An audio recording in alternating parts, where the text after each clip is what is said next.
A maioria dos fuzis apreendidos vem dos Estados Unidos. Daí a importância dessa cooperação técnica entre os dois países no enfrentamento à organização criminosa Comando Vermelho, que, de acordo com o relatório da Segurança Pública, foi a facção que mais teve fuzis apreendidos no ano passado e continua, infelizmente, com esses armamentos de guerra. Bom, então, o que ele fala aí, né, cara? Mostra o valor da Polícia Militar do Estado do Rio de Janeiro, o valor de um camarada igual o Batata, igual o Honório, né?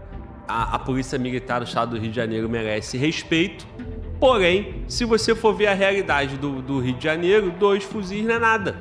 Não é nada, não é nada. O Rio de Janeiro, né, ontem nós tivemos Batata aqui, né, cara, e Batata deu um show de motivação, né, cara. Batata deu um show de motivação, Batata jogou energia, desabafo, muito desabafo, cara, e foi um podcast, assim, diria que único, né, cara. Podcast daquele padrão assim que nós já tivemos no passado, né? Com muito desabafo, muito coração, né? Um policial colocando todas as dores dele ali, né, cara? Toda a vibração, o sangue que corre na veia dele num podcast. Nós tivemos outros episódios assim, né? Acho que memorável o episódio do Correia, né? Da PM lá da Bahia. E o Batata ontem, né? Lógico que numa outra pegada, o Batata com, né? Outras cicatrizes, né? Do que a do Correia. Também deixou muita energia, muita vibração, meu irmão. E assim, é um podcast que faz a gente refletir, né, cara? Faz a gente refletir sobre a vida do policial, a importância do policial, o que esse policial passa, né? Mas o Batata deixou algumas questões no ar também, né, cara? Algumas críticas sobre que a população não faz a parte, né? E que a polícia, porra, é capaz de resolver o problema, mas que a população também não ajuda, que tem muita gente criticando a polícia, né? Muita gente que, porra, tá na internet, né? Nessa hora eu falei assim, porra, aí tá falando de mim essa porra aí, na minha cara ainda, porra, na minha casa. Mas eu acho que é isso, né, cara? A segurança pública realmente ela é muito mais ampla do que o trabalho da polícia, né? Do que o soldado, do que a ponta do fuzil do soldado, né? Do patrulheiro, ou então do cara que está ali incursionando numa favela, né?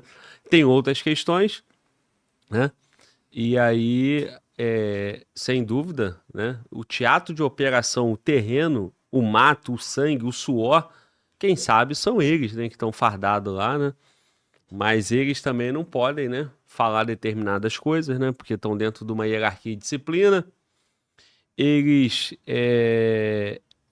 têm comando, né, então também não pode avançar muito.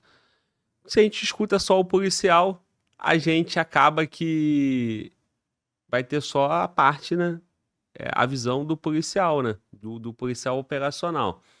Mas quando nós vamos ver, a gente percebe que coisas acontecem que o policial não pode falar, né, cara?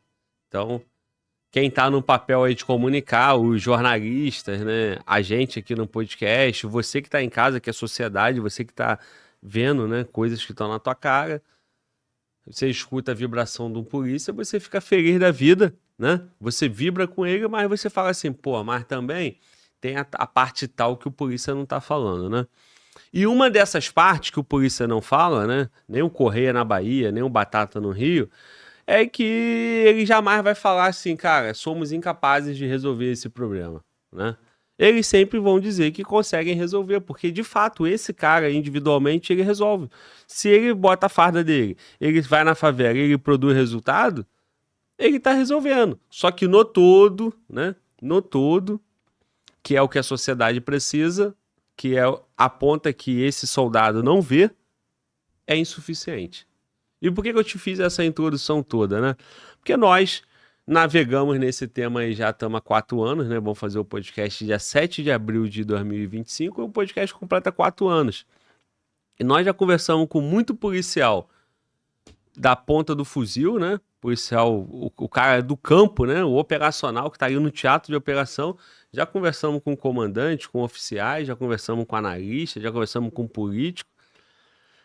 E a gente repercute aqui nos react, né, as notícias. E essa notícia aqui é uma notícia, cara, que chama bastante atenção, que, ao meu ver, isso já deveria ter acontecido há muito tempo, né? Coisas nesse sentido. que compartilha a tela aí, mano, volta.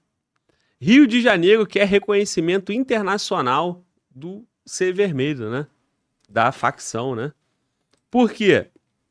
Porque tendo reconhecimento internacional, acaba acontecendo outras coisas, né, cara? Passa a ser um problema internacional e não um problema só do Brasil, né? Então, pode vir apoio, né? Pode vir apoio financeiro, pode vir apoio operacional, de inteligência, de suporte, né? De trabalho dentro da dinâmica ali, da logística do crime. E eu não sei como que o Rio de Janeiro não virou um problema do Brasil, e também não sei como que o Brasil não tratou esse problema ainda junto com os países vizinhos, né? Com a Europa, né? Que o Brasil, através do Porto de Santos, principalmente, manda muita carga de cocaína para a Europa. Então, porra, tem fundo da Amazônia, tem isso, tem aquilo, e para a segurança pública, para combater o tráfico de drogas, aí, o tráfico de cocaína, não tem? Né? Então, vamos entender o que está acontecendo aqui no Rio. Eu acho que a segurança pública do Rio, que já passou por uma intervenção em 2018, né? Nós estamos em 2025 e eu não vejo que 2025 está melhor do que estava em 2018. Pelo contrário, está pior. Né? Então, teve uma intervenção de 1 ano, né, do governo federal na época, que era o Michel Temer. E precisa de mais, cara. Precisa de mais. Precisa muito mais do que só um Batata. Precisa muito mais do que a PEMERG. Precisa muito mais do que o estado do Rio de Janeiro. Tá? Precisa, sem dúvida, do Brasil e muito provavelmente precisa de um apoio, né? Precisa de uma atuação ali do MRE, da diplomacia brasileira, né? Do Ministério de Relações Exteriores com outros países, pô, com Bolívia, Peru, Colômbia, com Estados Unidos, com Europa, União Europeia, tudo isso para poder resolver o problema do Rio de Janeiro, pô, né? O Rio de Janeiro é o cartão postal do Brasil e fora isso, as merdas daqui repercutem no Brasil todo, né? Em outros estados e também em outros países. Bom, depois, sem mais delongas, né? Depois dessa introdução alongada, vamos para o nosso primeiro react, vamos entender e vamos reagir. Vamos nessa. Ora, Yuri Pita, a gente vai para o Rio de Janeiro, viu? Porque a Secretaria de Segurança Pública do Rio de Janeiro negocia com os Estados Unidos para que o Comando Vermelho seja reconhecido como uma organização criminosa internacional. O pedido é baseado em um relatório de inteligência que mapeou a origem dos fuzis apreendidos com a facção. Quem vai contar essa história importante, fundamental para a gente é Kleber Rodrigues, vem chegando aqui ao vivo do Rio de Janeiro. Kleber, é uma informação importante, né? Eu gostaria que você contasse, então, a apuração sobre essa negociação e o que muda na prática, se de fato for reconhecido o Comando Vermelho como uma organização criminosa internacional. Boa tarde para você. Oi, Débora. Boa tarde para você também, para o Yuri. Uma excelente segunda-feira para quem acompanha a gente. São mudanças significativas caso esse reconhecimento seja feito pelo governo norte-americano. Eu apurei há pouco com fontes da Secretaria de Segurança Pública aqui do Rio de Janeiro que esse pedido foi formalizado durante um encontro entre representantes da pasta aqui no Rio e membros da segurança diplomática dos Estados Unidos. Esse pedido faz com que o Comando Vermelho seja considerado, né, essa foi a solicitação, uma organização transnacional, uma organização criminosa transnacional, que é ali a definição para um grupo criminoso quando ele ultrapassa as fronteiras de um país nessa atuação. A apuração, né, que eu fiz agora há pouco afirma que isso permitiria que o governo do Rio de Janeiro tivesse uma cooperação internacional para combater de forma mais eficaz a lavagem de dinheiro e o tráfico de armas. E aí nessa reunião, de acordo com fontes, o relatório de inteligência da Segurança Pública do Rio de Janeiro foi colocado à mesa ali para os representantes da segurança diplomática dos Estados Unidos com números impressionantes. No ano passado, por exemplo, de acordo com a Secretaria de Segurança Pública do Rio, só a Polícia Militar apreendeu 740 fuzis no território fluminense, dá uma média impressionante de 2 fuzis por dia. E somente neste ano, a PM também já apreendeu 116 fuzis, o que mantém essa média do ano passado de 2 fuzis apreendidos. Obviamente que o relatório foi sendo desenvolvido para além desses números, para apontar a origem dos fuzis, que demonstrou aos órgãos americanos que a maioria dos fuzis apreendidos vem dos Estados Unidos. Daí a importância dessa cooperação técnica entre os dois países no enfrentamento à organização criminosa Comando Vermelho, que, de acordo com o relatório da Segurança Pública, foi a facção que mais teve fuzis apreendidos no ano passado, que continua, infelizmente, com esses armamentos de guerra que são colocados todos os dias ali, à rua, né? E a população, infelizmente, fica no meio desse fogo cruzado. Pedido feito por... Bom, então, o que ele fala aí, né, cara? Mostra o valor da polícia militar do estado do Rio de Janeiro, o valor de um camarada igual o Batata, igual um Honório, né?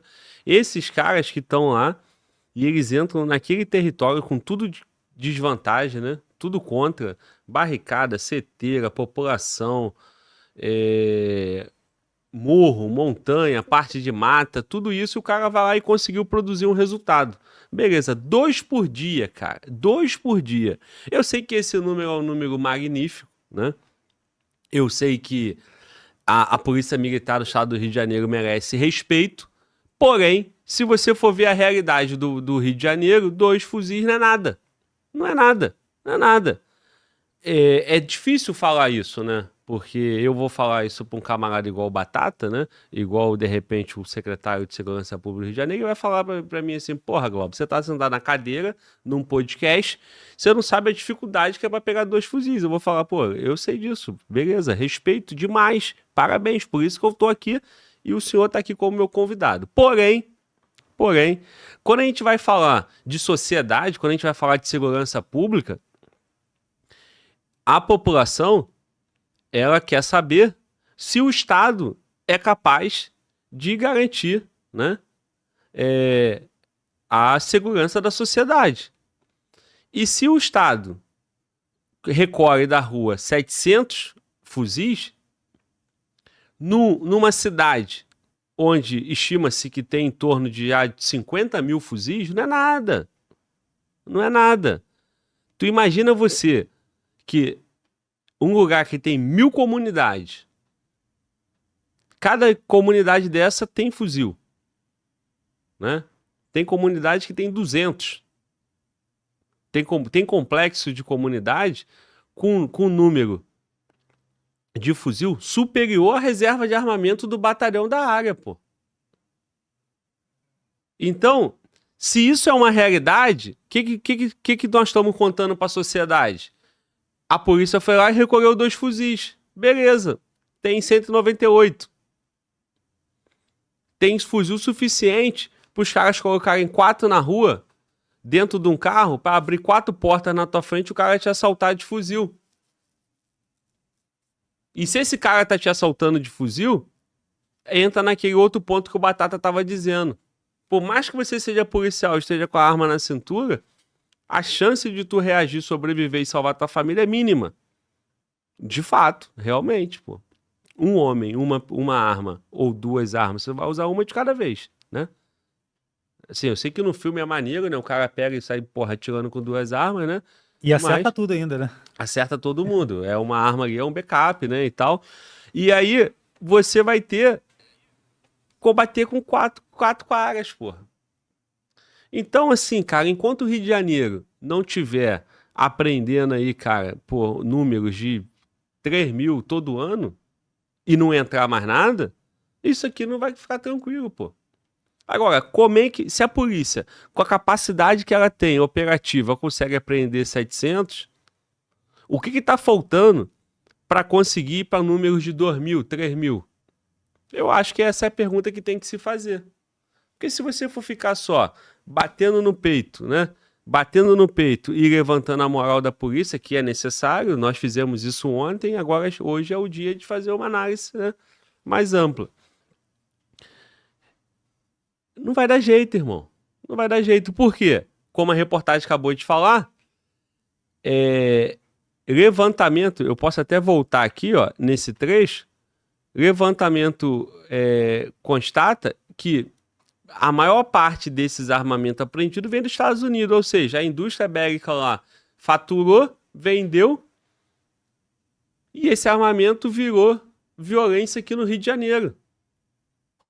Eles lá têm responsabilidade por conta do controle, né, o tráfico de armas, e esse armamento aqui vai sustentar uma violência que vai voltar com cocaína para lá.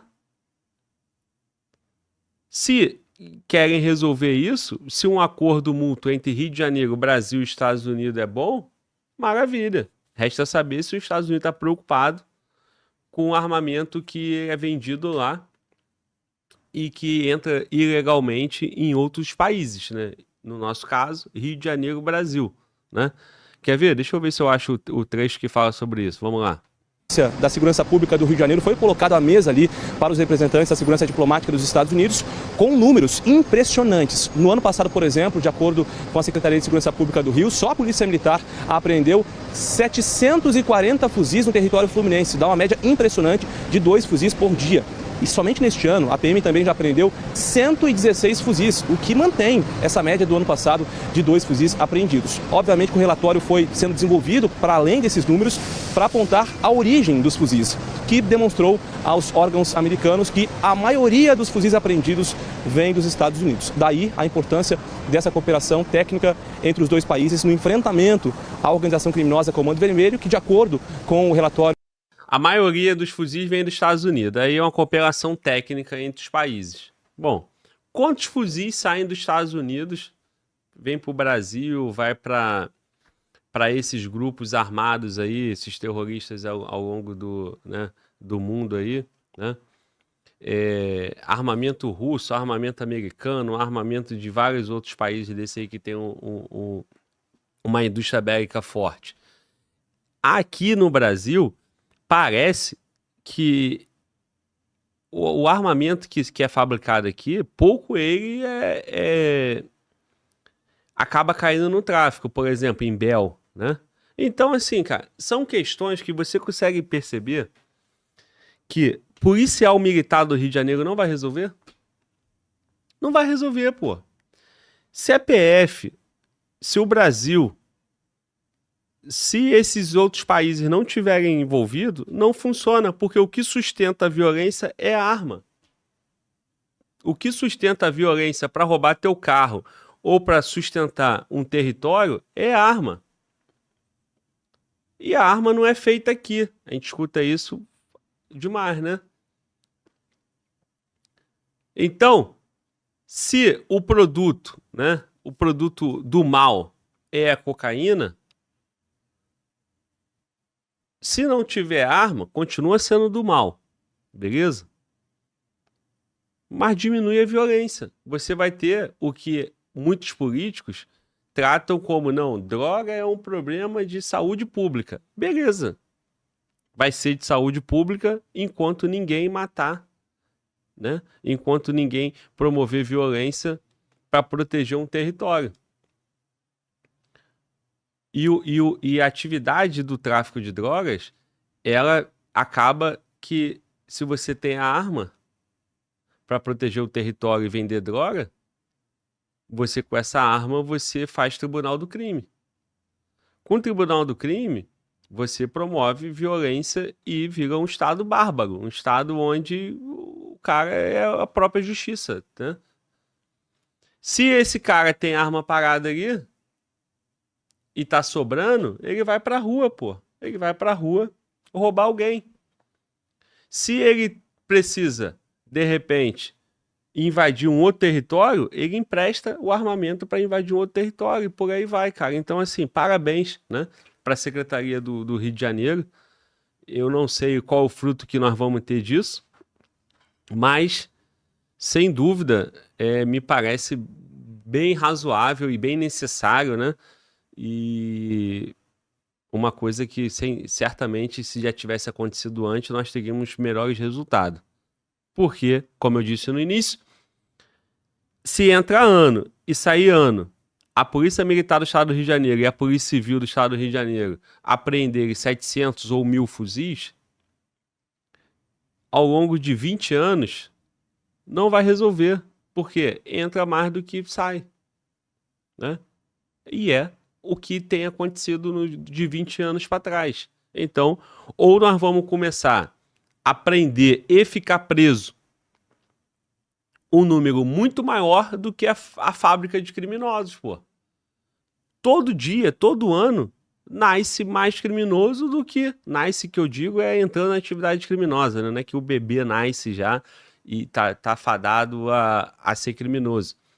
Mas todo ano tem mais gente entrando para atividade criminosa do que saindo, do que ficando preso. Um outro dado que nós conversamos ontem e o Batata expôs aqui no podcast, que a polícia prendeu 44 criminosos, né? Efetuou 44 mil prisões. 44 mil prisões no ano. Isso quer dizer que esses caras foram presos e foram soltos no mesmo ano. Porque o sistema penitenciário do Rio, salvo engano, não tem 50 mil presos. Deixa eu ver. Sistema... Número de presos no Rio de Janeiro. Número de presos no Rio de Janeiro. Cadê? Vamos ver.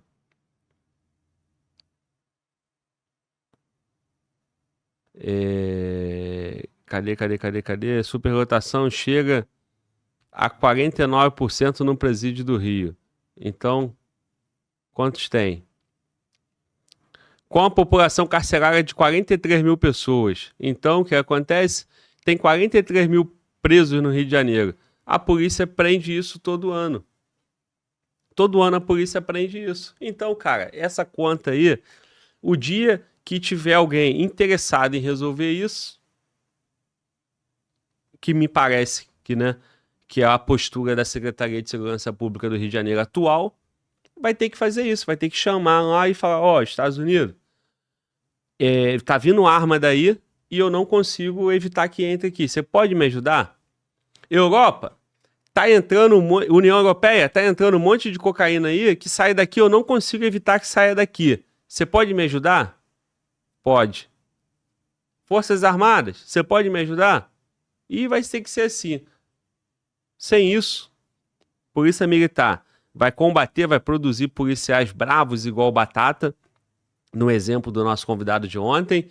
Esse camarada vai passar a vida toda combatendo, prendendo fuzil, e a população vai ter a famosa sensação de enxugar gelo, né? Então, acho que isso diz sobre essa parte, né?